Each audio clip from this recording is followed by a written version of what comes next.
Hey, welcome to Sharks TV for our round 11 review of our clash with Aspley. I'm here with senior coach Matt Angus once again. Matt, welcome. Another tough game against a very good side, but we'll probably point to maybe two 10-minute periods within the 120 minutes that sort of got away from us. Yeah, I think that we were beaten by a side that was just more committed and desperate in the clinches. There was a breeze aiding one end, which we kicked with in the first quarter, and we started the first 15 minutes really well. Our start was excellent, pressure was up, got some good inside 50s, but just some basic errors that have probably against good sides get highlighted, where they're able to score and have it pretty even going into quarter time and not really having any ascendancy with the breeze. And then in the second quarter, for the third time this year, we've had a considerable amount of scoreboard pressure from the opposition against us. 6 unanswered goals by Aspley. Oh, it's a bad tackle. Sloppy tackle from Troutman. Play on. He's played on. This is French. Tucks it through. Turner. So he turns onto his left to the advantage of Joyce. Joyce puts it through.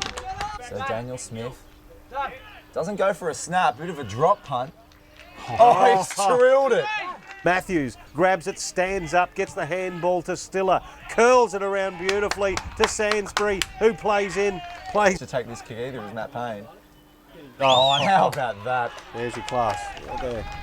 And it was just too big a margin to reel in, even though our third quarter was really dominant. We're kicking inaccurately from really simple shots and not rewarding ourselves for the hard work. So games though, a couple of years though, Gavin Gross. But the ball's now with Southport, picked up nicely there by Geary, who unleashes from 40, hits the enter. And that hovers as well. Kick, Pope in the pocket, Pope outside of the foot.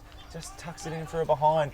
So Adam Clark started on the bench from 25 metres out, tight angle, and hits the post. One behind results. So we deserve a goal, Fraser Pope, to bring it back to 22 points. Oh, he's missed.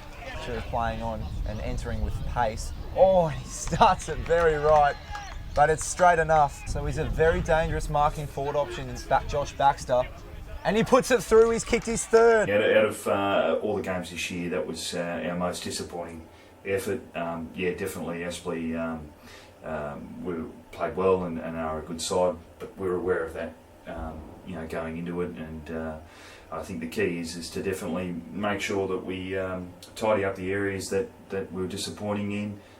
We've had some significant injuries over the last 2 weeks, so we've got some real opportunities now opening up to some of the guys that have been playing well in the QAFL, and a couple of guys got their opportunity on the weekend, and a few more will this weekend. So we're really looking forward to, I think, also the opportunity of being back at this beautiful ground at Southport, the Fankhauser Reserve, to play our first game since round 3 here. So yeah. I know the players are really looking forward to taking on Queanbeyan. Well, you've actually mentioned that.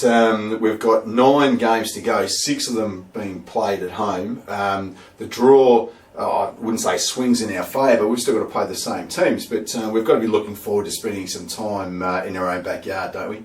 Yeah, definitely. Look, we haven't really focused too much on. I know a lot of the players do get distracted at times, and it's only human to see what opportunities playing more teams below us in the next month than above us. So that does open up an opportunity, but we just need to get our processes right, back to what they were. We've been sensational for 90% of our performances so far.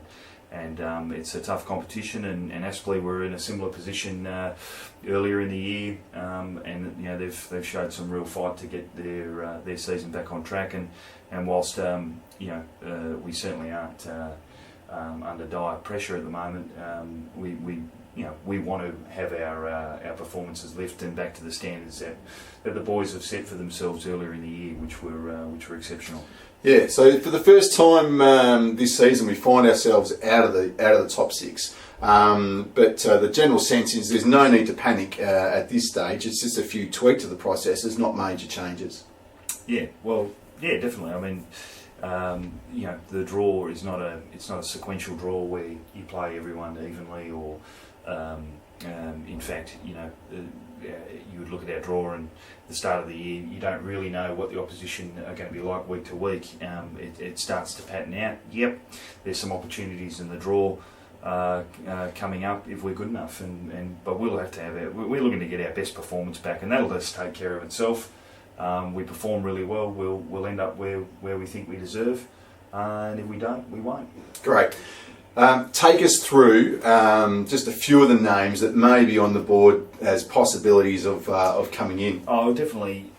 With a lot of our players that have been back in the QAFL, Zach Callanan, Will Wilber's been playing terrifically against the Suns with Big Mitch's injury, and Kieran Brown. That definitely opens up for Will, and both players in really good form. So it's not, their patience and their professionalism when they've gone back to be performing well. So when their opportunities arisen, we're looking forward to them taking it. And we really feel that, particularly Will, he's the way he's gone about it. He played a few games earlier in the season, now swings back, and we've got a ruckman in really good form. Absolutely. Well, there you have it. That's our review of our round 11 clash versus Aspley. Aspley get the 4 points, actually win the game by 49 points. Join us on the next edition of Sharks TV when we will preview our round 12 clash with Queanbeyan.